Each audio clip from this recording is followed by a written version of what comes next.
Welcome back to another video. Hey guys, listen, thank you for tuning in with us today. If you like everything digital marketing, entrepreneurship, email marketing, then you definitely want to click the subscribe button, tap those bell notifications so you get the videos first. I have a very special treat for you today. Okay, a couple weeks ago I was featured on this podcast, Powerhouse Conversations, and we dove into a lot of extreme detail, a lot of things that can help get your marketing and social media to a brand new level. Pretty much we talk about email marketing, how to set up your list, and the famous question of social media. Should you keep your personal profile or should you make a new one for your business? All that coming up just in a few seconds.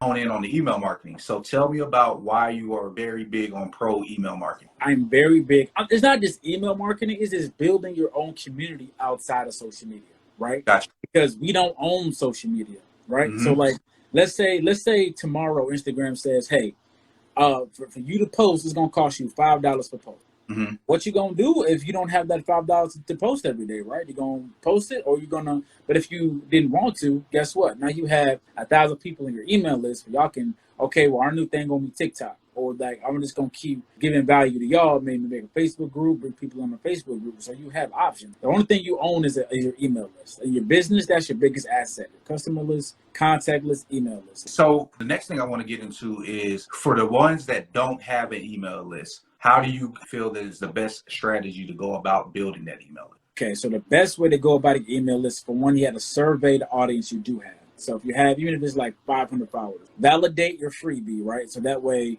you can understand what they need. The first thing you have to give something away for the people for free in order for them to feel confident enough to opt into your email list, for one, right? A lot of people, that's why a lot of websites, you see things like subscribe to my newsletter, get this free coupon code, things of that nature. But I like particular lead magnets because they're more like problem solving. Those are going to get you more engaged leads for your email list. And the next step, you have to find that. So once you validate your freebie, you make the freebie, then you have your landing page. There's different types of landing pages, right? A landing page is different than a website because a website is designed for you to get content and information. You have 15,000 links on a website. Right. A landing page is one objective. You come in, you click, and then that's it, right? Or you go to the next step. If you're trying to build your email list, if you're going to have a landing page or you want a website, if you have both, make sure you have a way to deliver your freebie and get their email as soon as they get on your page. Gotcha. That's where you're going to build your list the quickest. This is one thing that I've seen just with the people that are starting small businesses that I've came across is not knowing whether to start a entire, like, let's just say they have a page that is their personal page. Right. Do you suggest converting the personal page into their business page or starting an all new page so they know what those followers are there for? That all depends on what your goals are. And let me explain that. So your personal page, let's say you're an avid CBD person. You love CBD. It's your favorite thing. You're always posting about it. And you're trying to get into something completely different. So then if you just automatically jump ship and create something different, your audience and engagement is going to tank immediately. Right. So in that instance, it's probably better for you to start a new business page and funnel people across. Like, let's say you have 1,000 on your personal, just say, hey, if you're interested in this topic, come follow this page. And on the flip side, if it's not that different, let's say you're a marketer, and then let's say you have maybe a finance page or you're doing something else.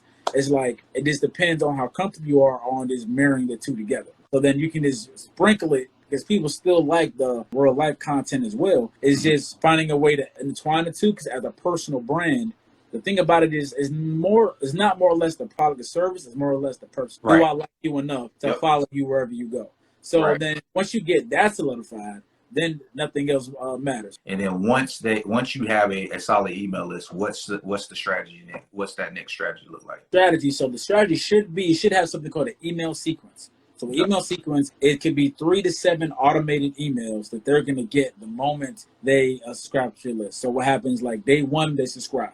Then day 2, they're going to get an automated email. Day 3, they're going to get an automated email. Day 4. The goal is to introduce yourself to them and then be more aware of your brand because people aren't going to buy the first time they interact. People don't scroll social media with their credit card in hand. So you have to solidify that relationship and give them a reason. So ideally, you want to give them an email sequence and at the last email, then you point them to your offer. If that doesn't work, then you're just gonna get in the habit of mailing your list like every week. Some people do it twice a week, some people do it once a week. I do it once a week for my coaching page. It matters about how quick you want that relationship to develop. In the beginning, I think even my coaching page, I was doing twice a week. And I'm not always selling either. I live by the 80-20 rule for email. So you literally provide value 80% of the time. And like maybe every 5th email or every 10th email, then I'm saying, hey, come lock in with this, come buy this, check this affiliate product out, right? Because you got to earn the right to sell to people. You can't just do it off the gate. It's kind of off-putting. Taking the time to cultivate that relationship. So it's like for every dollar you spend on email, you get 42 in a return.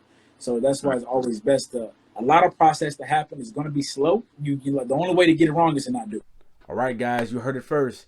You can't get it wrong unless you don't do it. If you're looking for the ways to grow your business, make passive income, use email marketing and all other forms of digital marketing to reach your goals, make more money, and live comfortable, then make sure you check out this video right here. It gives you all my secrets to start email marketing today as a way to grow your business and make $1,000 a month. Again, thank you for checking this video out. I definitely see y'all in the next one.